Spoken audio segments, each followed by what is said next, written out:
கோபி வீட்டுக்கு குடிச்சிட்டு வர்றாரு. மயு கூட கொஞ்ச நேரம் பேசிக்கிட்டு இருக்காரு. ராதிகா மயுவை திட்டி உள்ள அனுப்பி விடுறாங்க. கோபிய திட்டுறாங்க. பதிலுக்கு கமலாவும் கோபிய திட்டுறாங்க. கோபி எல்லாத்துக்கும் பதில் சொல்லிக்கிட்டு இருக்காரு. ராதிகா சொல்றாங்க, உங்க அம்மா கூடயே போய் இருந்துக்கோங்க, உங்க அம்மாவோட கை குழந்தை இல்ல நீங்கன்னு சொல்றாங்க. அதுக்கும் கோபி பதில சொல்லிட்டு அம்மா நினைப்பாவே தூங்குறாரு. காலையில எந்திரிச்சு ஜாக்கிங் போறாரு.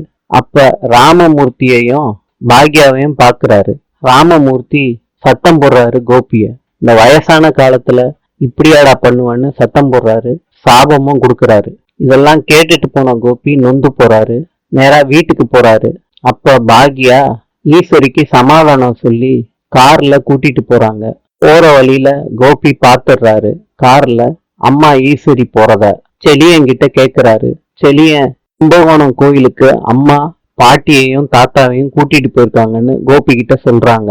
கோபி அப்செட் ஆகி வீட்டுக்கு போறாரு. அப்ப ராதிகாவும் ராதிகா அம்மா மயு 3 பேரும் கார் புக் பண்ணி கிளம்புறாங்க. கோபி கிட்ட எங்க போறேன்னு சொல்லவே இல்லை.